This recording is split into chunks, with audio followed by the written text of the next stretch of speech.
l'affaiblissement des liens est vraiment quelque chose que l'on constate.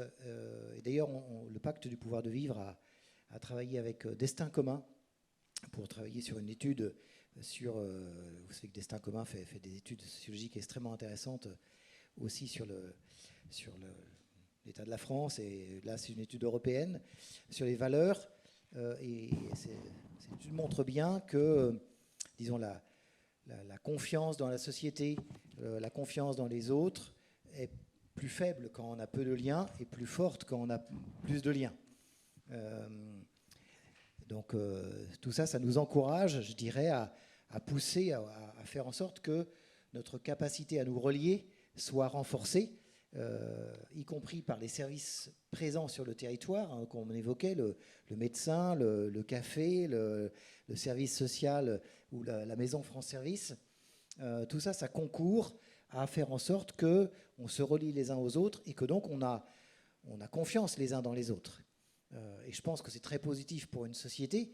C'est, à mon sens, même si ça mérite sans doute d'être confirmé, mais quand même très positif pour aussi l'envie de vivre et la lutte contre les pensées suicidaires.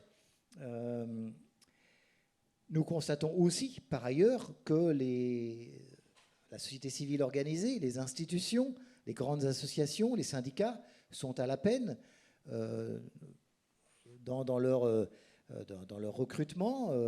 Alors, pas tant que ça, en fait, en termes de nombre de bénévoles, parce que finalement, le bénévolat se renouvelle, mais que c'est souvent un bénévolat relativement âgé, sauf dans les syndicats étudiants ou dans quelques autres mouvements, mais en même temps émergent de nouvelles formes associatives, de nouveaux regroupements qui sont la société civile vivante, et il y a sans doute des formes qui vont être moins fortes et puis d'autres qui vont être plus fortes.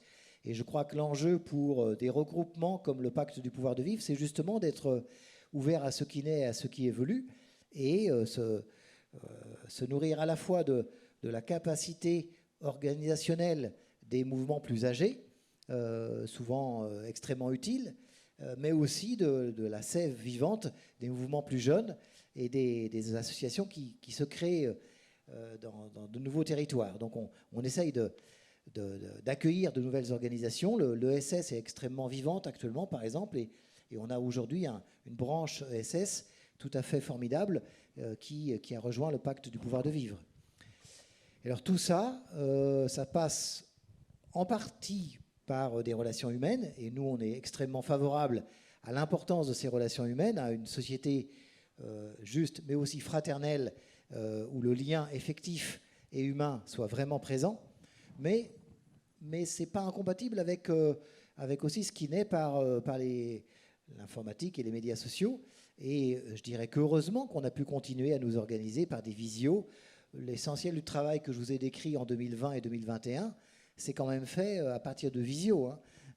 Donc c'était à la fois un peu pénible et en même temps formidable. Donc effectivement, on n'avait pas la joie de se retrouver, mais en même temps, on avait la joie quand même de pouvoir faire avancer les dossiers et de pouvoir créer. Je voudrais juste terminer sur l'importance de l'imagination.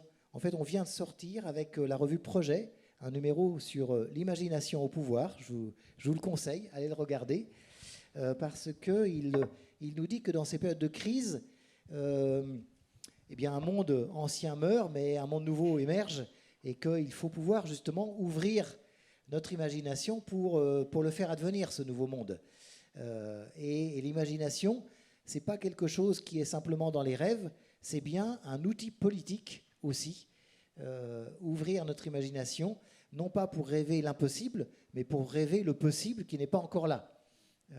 Et c'est un peu aussi ce à quoi je voudrais qu'on s'exerce les uns les autres pour que la société du monde d'après soit effectivement meilleure qu'avant.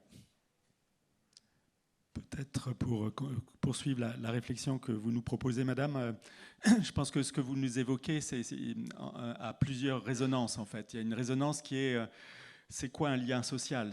Quelle est la qualité d'un lien social? C'est le lien social en vis-à-vis, le lien social à distance. qu'est-ce qu'on y retrouve, qu'est-ce que ça apporte, parce que ça peut apporter des potentialités. Ça a été cité à l'instant sur la capacité plus grande de se réunir de façon virtuelle, mais de pouvoir discuter de ce fait, etc.